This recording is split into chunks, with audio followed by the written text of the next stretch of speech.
Pada video kali ini kita akan membahas tentang metadata yang ada pada teks di dalam korpus. Metadata adalah komponen yang memungkinkan kita untuk melakukan penelusuran dengan lebih spesifik. Pada video sebelumnya kita sudah menyaksikan bagaimana informasi yang ada di dalam metadata korpus bisa membantu kita untuk mengidentifikasi berapa jumlah teks yang ada di dalam korpus tersebut. Pada video kali ini kita akan mempelajari bagaimana caranya untuk melakukan penelusuran yang lebih spesifik dengan menggunakan informasi metadata yang ada pada tataran teks di korpus tersebut. Bayangkan kita datang ke sebuah perpustakaan dengan tujuan mencari sebuah buku. Yang harus kita lakukan pertama adalah memastikan apakah buku tersebut ada di perpustakaan yang kita tuju, dan yang kedua adalah di mana buku tersebut disimpan. Ada dua metode yang bisa kita gunakan untuk menemukan buku yang kita butuhkan. Pertama adalah menyisir setiap rak buku yang ada dan melihat apakah buku yang kita butuhkan tersedia di rak tersebut. Cara ini biasanya cukup ampuh apabila kita sudah tahu di rak buku mana buku yang kita butuhkan kira-kira tersedia. Namun jika kita tidak tahu, maka hal ini akan menyita banyak waktu. Metode yang kedua adalah dengan menggunakan sistem penelusuran yang disediakan oleh perpustakaan tersebut supaya kita lebih cepat menemukan buku yang kita butuhkan. Pada zaman dahulu, informasi untuk menemukan buku yang kita butuhkan biasanya disimpan dalam sebuah kartu yang disebut kartu katalog. Kartu ini memberikan informasi mengenai buku yang kita butuhkan sekaligus lokasi di mana buku tersebut disimpan. Ini adalah contoh kartu katalog yang sekarang mungkin sudah jarang sekali atau bahkan tidak digunakan lagi. Dewasa ini informasi yang dulunya harus direkam di dalam kartu katalog, sekarang sudah direkam dalam bentuk database. Sekarang kita akan mencoba salah satu sistem penelusuran koleksi perpustakaan digital dari Lancaster University. Kita lihat di sini adalah websitenya, kemudian di sini ada kotak penelusuran. Saya masukkan kata kuncinya linguistics, kemudian kita lakukan penelusuran, dan kita lihat ini adalah hasilnya. Untuk yang nomor 1 paling atas berupa buku, nomor 2 berupa jurnal, nomor 3 berupa buku, dan sebagainya.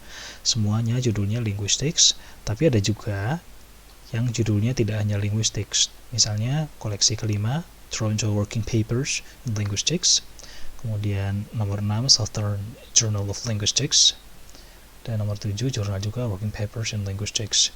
Ini karena sistem penelusuran ini memberikan kita semua koleksi yang mengandung kata linguistik di dalam metadatanya.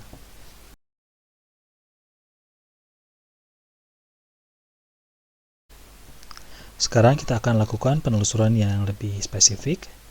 Caranya, klik Advanced Search, kemudian pilih di sini, ganti pilihan dari All Items menjadi misalnya buku saja. Kemudian klik Search.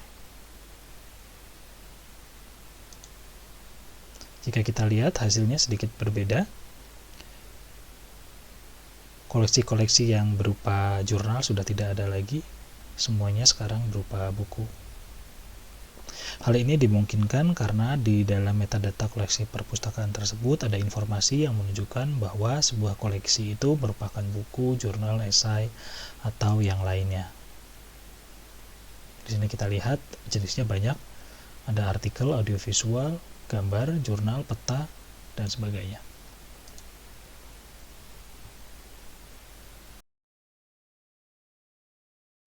Biasanya dalam satu database sistem perpustakaan, informasi-informasi mengenai satu koleksi perpustakaan disimpan dalam bentuk metadata. Keberadaan metadata inilah yang memungkinkan kita untuk melakukan penelusuran berbasiskan kriteria tertentu melalui sistem penelusuran perpustakaan. Misalnya penelusuran berbasiskan penerbit, berbasiskan jenis domain riset, berbasiskan tahun terbit, dan sebagainya. Yang akan kita diskusikan sekarang bukanlah struktur komputasi atau struktur kode metadata yang ada di dalam database, tapi informasi apa yang ada di dalam metadata tersebut. Sehingga kalau kita sudah memahami informasi apa saja yang ada di dalam metadata tersebut, kita bisa melakukan penelusuran dengan lebih spesifik. Berikut adalah beberapa jenis informasi yang ada pada salah satu teks yang digunakan di British National Corpus. Selain ada judul teks, ada juga jenis kelamin responden, kemudian domain, tingkat kesulitan teks, kemudian jenis publikasinya, dan beberapa informasi yang lain. Yang perlu kita pahami adalah bahwa tingkat kompleksitas metadata bisa berbeda antara satu korpus dan korpus yang lainnya. Misalnya saja, korpus British National Corpus di dalam CKP Web memiliki tingkat kompleksitas metadata yang cukup tinggi. Ada 30 kategori di dalam metadata tersebut yang bisa kita pilih, dan untuk setiap kategori ada subkategorinya. Misalnya di sini kita lihat derived text type atau tipe teksnya. Kita bisa memilih apakah kita ingin melakukan penelusuran untuk misalnya bidang akademik, bidang fiksi, kemudian non-akademik dan biografi, dan sebagainya. Namun ada juga korpus-korpus di dalam CKP Web yang jumlah informasi metadatanya tidak terlalu banyak. Misalnya Shakespeare First Folio Corpus di CKP Web hanya ada satu jenis informasi metadata, yaitu play category. Kita lihat di sini. Dan hanya ada 3 subkategori, yaitu comedies, histories, and tragedies. Namun pada intinya jika satu teks di dalam CKP Web memiliki metadata, maka nanti kita akan bisa melakukan penelusuran informasi yang lebih spesifik. Kita lihat demonya di slide berikutnya. Sekarang mari kita lihat bagaimana caranya mengidentifikasi kategori-kategori yang ada di dalam satu korpus. Pastikan kita sudah ada di halaman utama dari korpus yang kita inginkan. Kemudian kita klik di Restricted Query.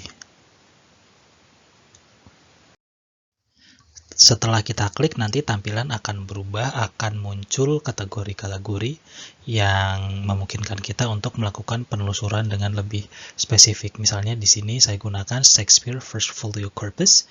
Yang muncul adalah play category, kemudian bisa kita pilih antara comedies, histories, and tragedies. Sekarang kita akan mencoba. Di sini saya ada di Shakespeare First Folio Corpus. Klik Restricted Query. Kemudian masukkan kata yang ingin kita cari, query-nya. Kemudian pilih tragedies, lalu start query.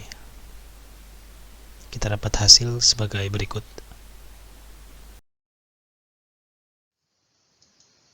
Sekarang kita akan coba masukkan satu kata death, misalnya.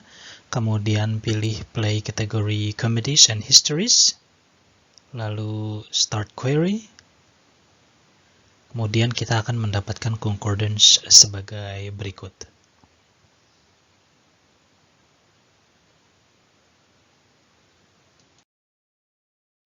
Bisa kita lihat, hasil penelusuran yang kita dapatkan cukup berbeda. Pada penelusuran pertama, ketika kita memfokuskan penelusuran kita hanya pada teks untuk kategori tragedi, kita mendapatkan 316 hasil. Sedangkan pada penelusuran kedua, di mana kita memfokuskan penelusuran pada play kategori comedies and histories, kita mendapatkan 464 hasil. Cara lain untuk melakukan penelusuran dengan spesifik adalah menggunakan restriction. Kita coba di British National Corpus. Sebelumnya kita menggunakan restricted query ya, sekarang kita akan menggunakan restriction. Klik di sini. Ada 2 pilihan, written atau spoken. Untuk BNC Corpus, kita pilih yang written. Kemudian kita masukkan kata atau query kita. Misalnya, banana. Hasil yang ditunjukkan di sini adalah khusus pada teks berkategori written. Kekurangan dari metode ini adalah pilihannya terbatas. Kalau kita lihat di sini hanya ada 2 pilihan, written atau spoken. Sedangkan kalau kita gunakan restricted query, ada banyak pilihan, lebih dari 30.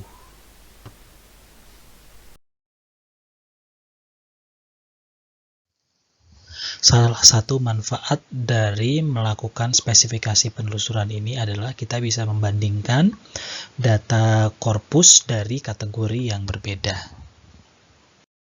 Di sini saya punya contoh concordance lines 10 baris teratas di British National Corpus dengan menggunakan query I, dan saya spesifikasikan penelusurannya pada written corpus.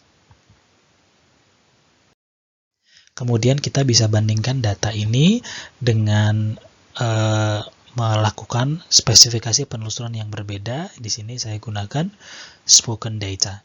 Jadi yang pertama written data, yang kedua adalah spoken data, sama-sama di British National Corpus. Dan di sini bisa kita lihat perbandingan 10 baris concordance lines teratas. Kalau kita lihat di sini secara sekilas saja, untuk di kategori written hanya ada 1 contraction. Sedangkan di kategori spoken ada 1, 2, 3, 4. Jadi penggunaan contraction lebih sering untuk data spoken dibandingkan written. Sekian diskusi kita kali ini. Jika ada yang mau ditanyakan atau ada komentar, silahkan cantumkan di kolom yang sudah disediakan di bawah. Terima kasih.